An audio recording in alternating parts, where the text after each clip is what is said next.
Shalom jemaat Tuhan, selamat pagi. Tuhan memberkati kita semua. Tetap kuat, tetap sehat, tetap berharap dan bergantung kepada Tuhan. Kita masih terus melanjutkan pembelajaran kita bahwa hidup yang bermakna dimulai. Kemarin kita sudah belajar bahwa kita perlu memperhatikan fondasi hidup kita. Tidak boleh ada yang lain kecuali Kristus. Yang kedua, kita perlu memiliki identitas. Kita mengerti, kita bisa berbeda-beda pekerjaan kita, tapi kita harus tahu identitas kita dan hubungan kita dengan Tuhan. Dan berikutnya adalah kita perlu menyadari keberadaan hidup kita, bahwa hidup yang bermakna, berguna, berarti itu dimulai ketika kita sadar siapa diri kita. Di dalam Roma 12 ayat 1, karena itu saudara-saudara, demi kemurahan Allah, aku menasihatkan kamu supaya kamu mempersembahkan tubuhmu sebagai persembahan yang hidup, yang kudus dan yang berkenan kepada Allah. Itu adalah ibadah yang sejati. Jadi kesejatian ibadah kita kaitannya dengan hidup kita. Hidup kita berkenan kepada Tuhan menjadi bermakna berarti ketika kita menyadari tentang kemurahan dan anugerah Tuhan.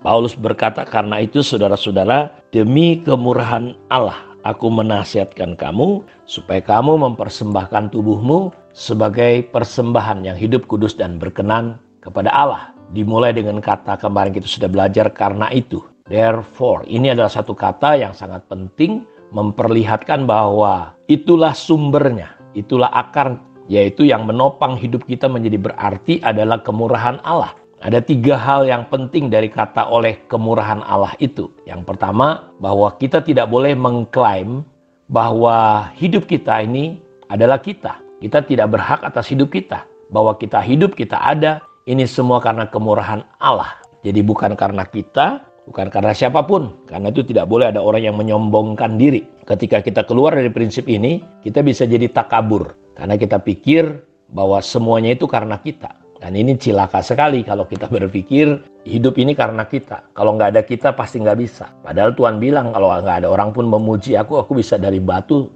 suruh memuji Tuhan. Kalaupun kita bisa melakukan segala sesuatu, ingat bukan kita, karena kemurahan Tuhan. Jadi kalau kita bisa melakukan segala sesuatu di dalam pelayanan dalam hidup kita, itu bukan kita, tapi Tuhan. Karenanya dia mengajar ketika ada seorang tuan dan hambanya selesai bekerja di ladang, sampai di rumah, tuannya itu menyuruh hambanya itu. Tuannya nggak berkata terima kasih, ya, tapi dia suruh untuk hambanya itu kerja, bikin makanan.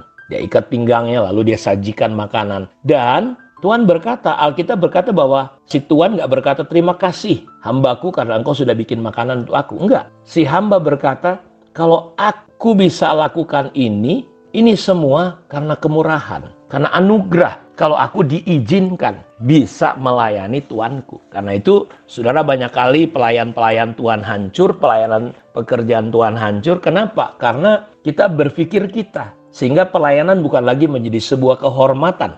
Karena kita mengukur segala sesuatu sekarang pelayanan dengan uang.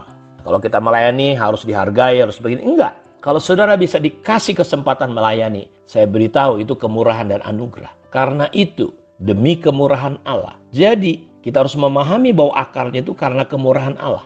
Ya, kalau kita bisa A, B, C, D bergerak, hidup apapun, kita harus disadarkan ini semua karena kemurahan Allah. Karena belas kasihan Tuhan yang mempercayakan kepada kita. Yang kedua, karena kemurahan Allah, bahwa ketika kita memiliki sikap seperti ini, bahwa kita berkata bahwa kalau saya layak, ini bukan karena saya, tapi Tuhan melayakkan. Jadi kita akan kehilangan banyak sukacita ketika kita merasa kita banyak akan tersinggung, kecewa. Yang ketiga, kata kemurahan, by the mercy of God, berarti menjadi satu panggilan bagi kita untuk memiliki satu gaya hidup orang Kristen, gaya hidup orang percaya, penuh dengan belas kasih. Kita telah menerima kasih dari Allah, maka kita juga dengan murah hati memberikan belas kasih itu kepada orang lain. Karena itu kita terima dengan cuma-cuma, kita beri juga dengan cuma-cuma. Ya, Tuhan Yesus berikan perumpamaan tentang orang yang punya hutang, yang berhutang 10.000 talenta kepada raja. Lalu raja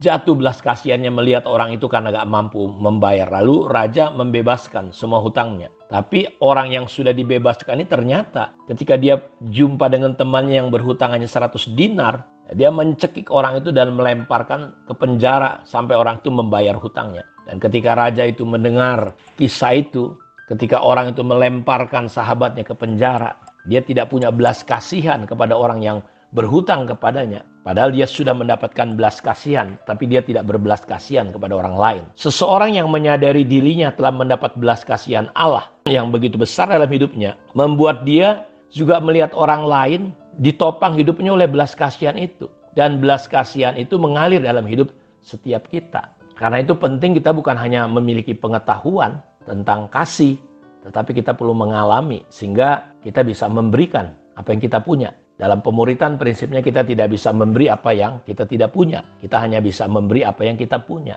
Karena itu kalau saudara mengalami kasih, tidak terlalu sukar bagi kita untuk mengasihi dan mengampuni. Paulus berkata, aku menasihatkan kamu. Dalam terjemahan bahasa Inggris, I urge you, dipakai oleh Paulus dengan nada perintah, komando. Sesuatu yang harus kita lakukan. Ketika kita tidak lakukan seperti itu, kita sudah tidak taat kepada perintah Allah. Tetapi level perintah itu ada bedanya. Atau memerintahkan kamu. Kenapa? Walaupun itu adalah kata perintah dan kalau tidak kita lakukan di hadapan Tuhan, kita sudah disobey. Tetapi berbeda dengan perintah yang lain. Misalnya perintah jangan membunuh. Waktu kita disobey dan membunuh orang, kita harus masuk penjara. Karena di situ ada aspek hukum yang dilanggar.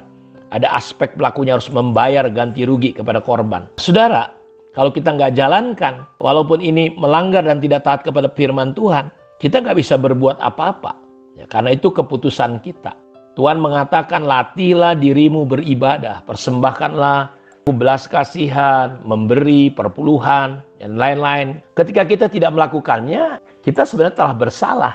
Kita tidak taat kepada Tuhan. Karena itu hidup kita menjadi bermakna berarti ketika kita memahami bahwa ini ada sebuah keputusan yang harus kita ambil untuk kita taat kepada Tuhan. Ingat satu hari kita akan berhadapan dengan pengadilan Tuhan. Nah, saya percaya bahwa makna daripada mempersembahkan tubuh kita, ya, hidup yang bermakna adalah ketika kita menyadari bahwa semua karena anugerah dan kemurahan Tuhan sajalah kita ada sebagaimana kita ada.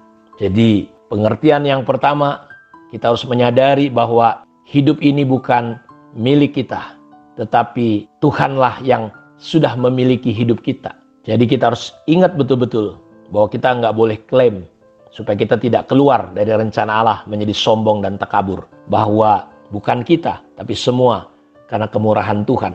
Walaupun mungkin kita pintar ingat itu dari Tuhan. Jadi yang kedua, hidup yang bermakna kita temukan ketika kita senantiasa dengan sikap yang attitude hati kita yang baik. Bahwa kita mendapatkan dan menerima ini karena kemurahan Tuhan. Kalau kita bisa dapat, itu kita harus berikan juga seperti yang kita alami. Ketiga, bahwa kemurahan Allah bicara tentang panggilan gaya hidup kita sebagai orang percaya. Ingat, kita sudah dibebaskan, kita diampuni, dikasihi. Kita perlu menjalani hidup ini dengan kasih, pengampunan dan penerimaan kepada saudara-saudara kita yang lain. Sehingga hidup kita menjadi bermakna ketika kita menjalaninya semuanya karena kemurahan Allah. Tuhan memberkati kita. Mari kita berdoa. Terima kasih Bapa untuk kemurahan dan anugerah-Mu. Berkati semua anak-anak-Mu yang sudah mendengarkan firman-Mu. Di dalam nama Tuhan Yesus Kristus kami berdoa. Amin. Tuhan memberkati kita. Shalom.